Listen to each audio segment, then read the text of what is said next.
Learning একাডেমিতে সবাইকে স্বাগত। আজকে দেখো ক্লাস 5 ইংলিশে যে রায় মার্টিন বই রয়েছে তার 173 পেজে যে এক্সারসাইজগুলো রয়েছে সেগুলো নিয়ে আজকে আলোচনা হবে। আজকে কোন স্কুল দেখো, Raiganj coronation high school HS. তো দেখো এর কোয়েশ্চেনগুলো দেখো, complete the following sentences with information from the text, অর্থাৎ টেক্সট থেকে তথ্য তুলে এনে এই সেন্টেন্সগুলোকেই কমপ্লিট করতে বলা হচ্ছে, অর্থাৎ পূর্ণ করতে বলা হচ্ছে। একের প্রশ্নটা দেখো, এখানে ড্যাশটাতে কি বসবে দেখো, Kazi Nazrul Islam is our great poet, অর্থাৎ কাজী নজরুল ইসলাম কি আমাদের মহান কবি। তারপরে কি হবে দেখো, বিদ্রোহী যে ফেমাস পয়েম, অর্থাৎ বিদ্রোহী একটা বিখ্যাত কি কবিতা।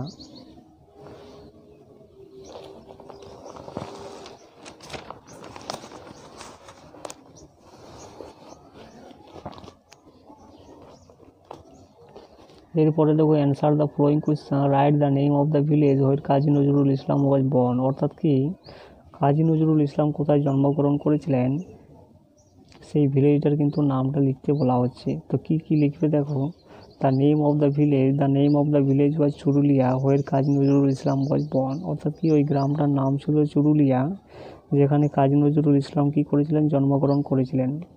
এরপরে দুইটা দেখো, how did Nazrul inspire the Indian youth, অর্থাৎ কি ভারতীয় যুবকদের নজরুল কীভাবে প্রভাবিত করেছিলেন। উত্তরটা এইভাবে লিখবে দেখো, Nazrul inspired the Indian youth to boldly fight for freedom, অর্থাৎ কি নজরুল প্রভাবিত করেছিলেন ভারতীয় যুবকদেরকে কিসের বিরুদ্ধে, টু বোল্ডলি ফাইট, কিসের বিরুদ্ধে যুদ্ধ করতে, স্বাধীনতার বিরুদ্ধে যুদ্ধ করার জন্য নজরুল কী করেছিলেন, ভারতীয় যুবকদের প্রভাবিত করেছিলেন। এরপরে আনসিনটা দেখো, একটা দেখো answer the following question, how many parts are there in a body of a butterfly, অর্থাৎ প্রজাপতির দেহে কতগুলো পার্ট বা কতগুলো অংশ রয়েছে। তো এই যে এখানে দেওয়া 3 পার্টস এখানে দেওয়া আছে দেখো উত্তরটা। তো উত্তরটা আমরা এইভাবে লিখবে দেখো, দেয়ার আর 3 parts in the body of a butterfly, অর্থাৎ প্রজাপতির দেহে 3 রকমের বা 3টি অংশ রয়েছে। এরপরে প্রশ্নটা দেখো, how many wings does it have in it's body, অর্থাৎ প্রজাপতির দেহে কতগুলি ডানা রয়েছে। তো এই যে দেওয়া রয়েছে দেখো 4 উইংস। তো উত্তরটা আমরা এইভাবে লিখবো, ইট have 4 wings in it's body, অর্থাৎ কি প্রজাপতির দেহে 4টি ডানা রয়েছে।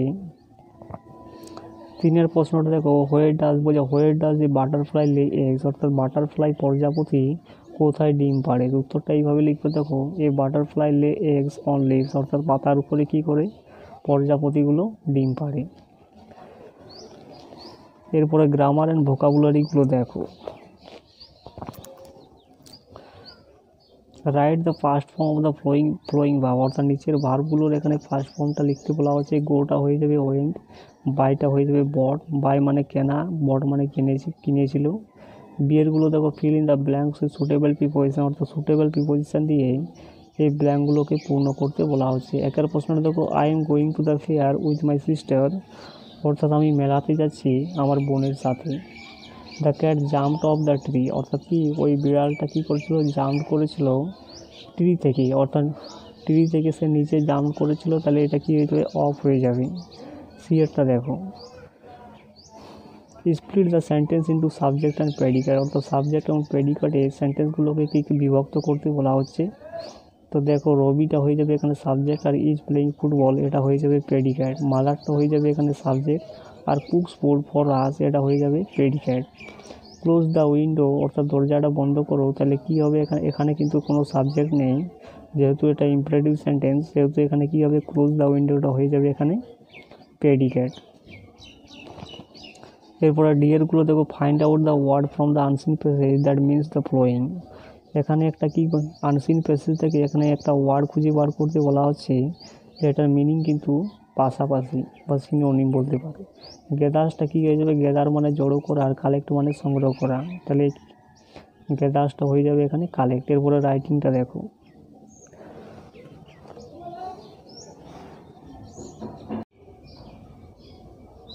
তো রাইটিংটা কীভাবে লিখবে দেখো, প্রথমে কি লিখবে দেখো, at first a pot is bought from the market, বলছে প্রথমে একটা পাত্রকে বাজার থেকে কিনে আনা হয়েছিল। Then it is washed cleanly, তারপরে এই পাত্রটাকে পরিষ্কারভাবে ধোয়া হয়েছিল। নেক্সট ইট ইজ ড্রাইড, তারপরে এটাকে শুকনো করা হয়েছিল ইন দ্য সান, সূর্যালোকের মধ্যে, ফর হাফ অ্যান আওয়ার, আধ ঘন্টা ধরে।